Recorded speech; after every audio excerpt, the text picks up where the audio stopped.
We're heading in a new direction, Evan announced, his voice crisp through the conference room speakers as 50 pairs of eyes darted between his face on the screen and mine at the table. Laura will be stepping down from her role as Senior Vice President of Sales, effective immediately. I sat perfectly still, my hands folded neatly over the leather portfolio I'd carried to every major client meeting for the past 12 years. My team stared at me, confusion and alarm spreading across their faces. A few mouths hung open in stunned silence. Jenna Coleman will be stepping into a strategic leadership role, Evan continued, gesturing to the young blonde woman sitting beside him, who offered a bright, Instagram-ready smile to the camera.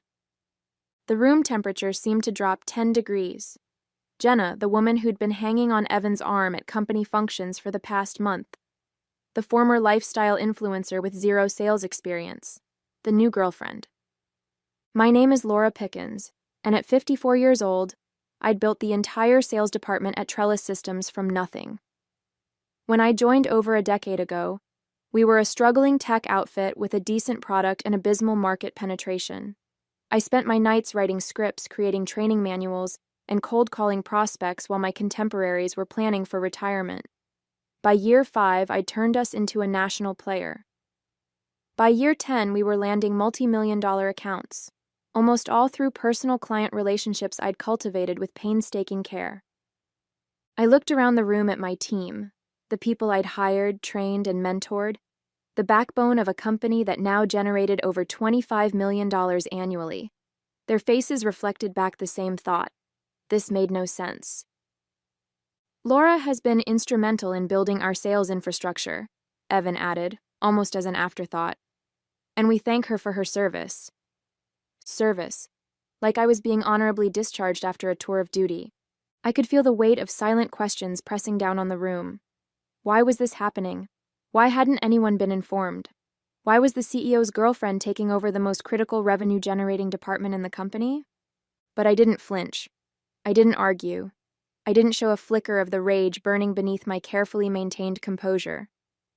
Instead, I smiled, gathered my reports, and stood up. I wish you all continued success, I said clearly, making eye contact with each member of my team. The reports for this quarter's projections are complete. The client contact information is updated. Everything is in order. I nodded once to Evan on the screen, where Jenna was already talking animatedly about fresh perspectives and digital-first approaches. Then I walked out, closing the door softly behind me. They had no idea what they'd just done. I'd seen the warning signs for months, ever since the board had brought in Evan Strickland as our new CEO. He was 38, with the kind of confidence that comes from never having truly failed. His previous startups had been acquired before they needed to show actual profits, and his reputation as a visionary preceded him. Within weeks, he was reshuffling the executive team, bringing in people from his previous ventures. The longtime chief technology officer was the first to go, replaced by someone Evan had worked with at his last company. Then went our chief financial officer. Each time the announcement was framed as moving in an exciting new direction. I'd survived the initial wave by delivering what I always had: results. Our sales numbers were better than ever, despite the turbulence at the top. I thought that would be enough. But I should have known better. In Evan's world, loyalty trumped performance. Personal relationships trumped professional competence. As I cleared out my office, methodically placing 12 years of accomplishments into cardboard boxes, my assistant Valerie hovered in the doorway, her eyes red-rimmed. "This is insane," she said quietly. "Everyone knows it." I carefully wrapped a crystal award, top sales performance North America region 3 years ago, in newspaper. "It's business," I replied evenly. "Nothing personal." "It's completely personal," Valerie argued. "She's his girlfriend. She was posting yoga poses on Instagram 2 months ago, and now she's supposed to run a $20 million sales operation." I placed the wrapped award in my box and looked up at Valerie. For 8 years, she'd been my right hand. She knew every client, every deal structure, every relationship I'd built. "What will you do?" she asked. "Take some time," I said. "Consider my options." I closed the box and sealed it with packing tape, the sound sharp in the quiet office. What about you? Valerie straightened her shoulders. I already told Human Resources I'm giving my 2 weeks' notice. I nodded, unsurprised. Loyalty ran both ways on my team. Do me a favor, I said. Before you go, make sure the contact information for Patterson Healthcare and National Building Supply gets transferred correctly. They've got renewal decisions coming up in the next 30 days. Those 2 accounts alone represented over $5 million in annual revenue. Valerie's eyes met mine, understanding dawning on her face. She nodded slowly. I'll make sure everything is accurately transferred, she said. I smiled, the first genuine one since the meeting. That's all I ask. What Evan didn't understand, what he couldn't possibly comprehend, was that my client relationships weren't attached to the company. They were attached to me. Over 12 years, I had personally cultivated trust with every major account we had, most of which were secured through one-on-one deals, favors, and late-night crisis calls. The trust wasn't with Trellis Systems, it was with Laura Pickens. 3 weeks after my unceremonious departure, I was sitting on my back deck in North Raleigh, enjoying a cup of coffee and the morning quiet, when my phone rang. The caller ID showed Harold Barnes, the purchasing director of Patterson Healthcare, our biggest client. Laura, Harold's familiar voice boomed through the speaker. I've been trying to reach you through your company email, but they said you're no longer with them? That's correct, I confirmed. I recently left Trellis Systems. Left? You practically built the place. Harold sounded genuinely shocked. What happened? New leadership, new direction, I said simply. Well, that explains a lot, he sighed. We had a call with some new person yesterday, Jenna something, and frankly, it was a disaster. She couldn't answer basic questions about our implementation timeline, and she kept referring to us as Patterson Health Systems instead of Patterson Healthcare. I winced inwardly. Patterson was notoriously particular about their brand identity. Anyway, Harold continued, our contract is up for renewal next month, and I wanted to talk to you about the pricing structure before we commit to another 2 years, but now I'm not sure we want to move forward at all. I took a careful sip of coffee. I understand your concerns, Harold. You need a partner who understands your business. We need you, Laura. You've pulled our bacon out of the fire more times than I can count. Remember when our system crashed during the Medicare audit last year? You had your technical team on it within 20 minutes, on a Sunday. I remember, I said. So what are you doing now? Taking some time off? I hesitated, then made a decision. Actually, I've been considering some opportunities. There's a company called Meridian Technologies that's been persistent in their outreach. Meridian was a rising competitor to Trellis, with a similar product suite but a more innovative approach. They'd been trying to hire me for years. Harold was silent for a moment. Meridian, huh? They've pitched to us before. Solid product, but we went with Trellis because of you. I understand, I said neutrally. Would you... Harold paused.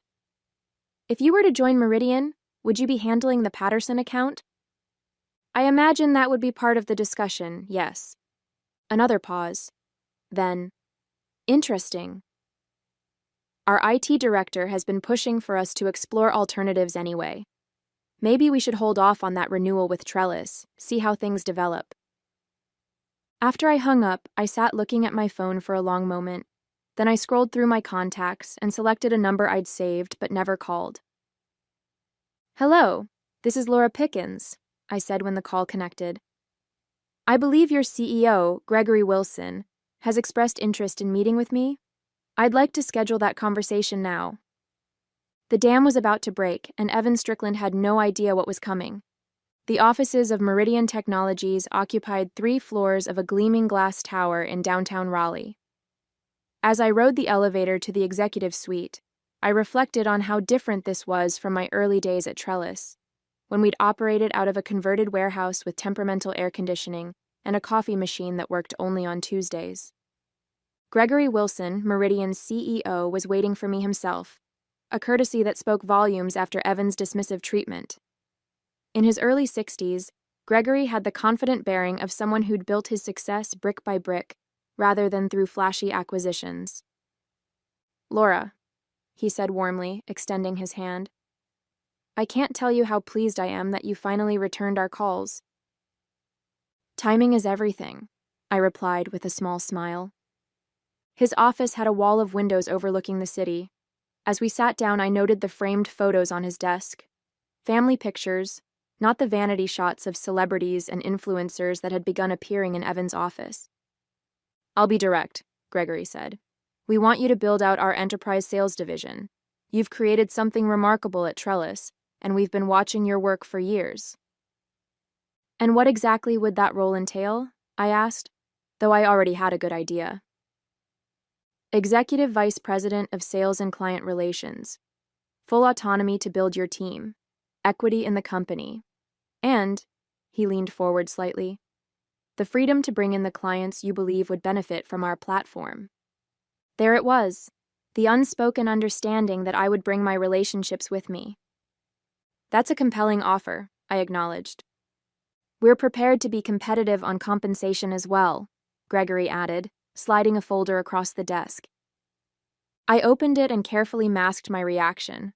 The number was significantly higher than what I'd been making at Trellis, a place where I'd repeatedly been told I was at the top of the pay band for my position. "I'll need to review this in detail," I said, closing the folder. "Of course," Gregory nodded. "Take your time, but I should mention that we're particularly interested in expanding in the healthcare and construction sectors. I understand those were areas where you had some significant wins." Patterson Healthcare. National Building Supply. Together, they represented over $5 million in annual revenue for Trellis. "I had some success there," I confirmed modestly. Our conversation continued for another hour, during which Gregory outlined Meridian's vision and growth strategy. It was refreshingly substantive, focused on product development and client success rather than buzzwords and vanity metrics. As we wrapped up, Gregory walked me to the elevator. "One last thing," he said. "We've heard through the grapevine that there might be some talent becoming available from Trellis in the coming weeks. People who worked with you." I raised an eyebrow. "The rumor mill works quickly." "It always does," he agreed. "If you were to join us, would you have any interest in rebuilding your team?" Valerie. Thomas from Enterprise Accounts. Daria from Client Success. My people, the ones who'd been with me through years of growth, who understood my methods and shared my client-first philosophy. "I might have some recommendations," I said carefully. The elevator doors opened, and Gregory shook my hand again. "We'll be in touch soon. I have a good feeling about this, Laura." As I rode down to the lobby, my phone buzzed with a text message. It was from Valerie. National Building Supply just called. They're considering their options for the next contract cycle. Jenna tried to handle the call herself. It was a disaster. I tucked my phone away, my mind already working through the possibilities. Evan had unwittingly set a cascade in motion, one that couldn't be stopped by suddenly realizing his mistake. Within a week, I had signed my contract with Meridian. "This feels like déjà vu," Valerie said, arranging family photos on her new desk at Meridian Technologies. "Except with better lighting and a coffee machine that works every day." I leaned against the doorframe of her office. A real office, not the open-plan workspace she'd had at Trellis. "How does it feel to be Director of Client Operations?" She grinned. "Like I should have followed you years ago." In the 6 weeks since I'd joined Meridian, things had moved with the kind of purposeful efficiency that had been my hallmark at Trellis. Gregory had given me the autonomy he'd promised, and I'd quickly assembled key pieces of my former team. Valerie, Thomas, Daria. Each had received substantial promotions and increases in compensation, recognition of the value that Trellis had failed to acknowledge. My phone rang, and I excused myself to take the call in my office. It was Harold from Patterson Healthcare. "Laura, we've made our decision," he said without preamble. "We're not renewing with Trellis. Their service has gone downhill since you left. And frankly, this new salesperson they assigned us seems more interested in taking selfies in our lobby than understanding our compliance requirements." I kept my voice neutral. "I'm sorry to hear that." "Don't be," Harold chuckled. "Because we want to talk to Meridian about taking over. The deadline for our Trellis renewal is next week, and we need to have something in place." "I'd be happy to connect you with our team," I said. "No, Laura. We want to work with you directly. You know our systems, our challenges. We trust you." After we hung up, I sent a quick message to Gregory informing him that Patterson Healthcare, a $5 million annual account, was coming our way. His response was immediate. "This is why we hired you." The same scene played out repeatedly over the next month. National Building Supply, Western Financial Group, Hartman Manufacturing. One by one, Trellis's biggest clients reached out, expressing dissatisfaction with the new regime and interest in following me to Meridian. Some were more direct than others. The CEO of Western Financial didn't mince words. "Your replacement showed up to our quarterly review meeting wearing a crop top and taking notes on her phone. When our CFO asked about security protocols, she said she'd circle back and never did." By the end of the quarter, over $15 million in client contracts had either moved to Meridian or announced their intention not to renew with Trellis. It wasn't just about me. It was about the fundamental misunderstanding Evan had regarding what our clients valued. They didn't want flashy presentations and social media presence. They wanted reliability, expertise, the confidence that when problems arose, someone who understood their business would be there to solve them. I was working late one evening when Gregory stopped by my office, a bottle of champagne and 2 glasses in hand. "I thought we should celebrate," he said, setting the glasses down. "The Western Financial contract came through today. That puts us over $15 million in new business this quarter, all from former Trellis clients." As he poured the champagne, he added casually, "Have you heard what's happening over there?" "I try not to pay attention to gossip," I replied diplomatically. Gregory smiled. "Their stock is down 30%. There's talk that the board is meeting next week to discuss leadership concerns. Apparently, their first quarterly earnings call after your departure was, let's call it, eventful." I accepted the glass he offered. "Business is cyclical. Companies have ups and downs." "True," he acknowledged. "But losing 60% of your revenue in a single quarter isn't a cycle. It's a catastrophe." We clinked glasses, and I allowed myself a small smile. "To new beginnings," I said. The email arrived on a Tuesday morning, its subject line bland and corporate. "Trellis Systems announces executive changes." I opened it, curious despite myself. "Trellis Systems today announced that Evan Strickland will be stepping down as Chief Executive Officer, effective immediately. The board has appointed Jerome Phillips, currently Chief Operating Officer, as interim CEO while a search for a permanent replacement is conducted." There was a quote from the board chair about returning to core business principles and refocusing on client relationships, but the message was clear. Evan was out. I forwarded the email to Gregory with a single question mark. His response came within minutes. "Sinking ship. Too little, too late." He was right. The damage had been done. In the 3 months since I'd joined Meridian, we'd not only secured contracts with Trellis's former clients, but had begun integrating them into our systems. The switching costs were significant, meaning even if Trellis suddenly got its act together, these clients were unlikely to return. My phone buzzed with a text from Thomas. "Did you see? Barkum barkum." Before I could respond, another message appeared. This one from an unknown number. "Laura, it's Evan. Can we talk?" I stared at the screen, surprised by his audacity. After a moment's consideration, I typed back, "I'm in meetings all day." His response was immediate. "Please, it's important." Against my better judgment, I agreed to a coffee at a neutral location, a small cafe halfway between our offices. He was already there when I arrived. looking noticeably different from the confident CEO who had dismissed me months earlier. His designer shirt was wrinkled, and dark circles shadowed his eyes. "Thank you for meeting me," he said as I sat down. "What can I do for you, Evan?" I kept my tone professional, neither friendly nor hostile. He sighed heavily. "I made a mistake, Laura. A massive, company-destroying mistake." "Business decisions sometimes have unintended consequences," I offered neutrally. "This wasn't a business decision," he admitted, rubbing his temples. "It was ego. Jenna convinced me that the sales department needed younger energy and modern approaches.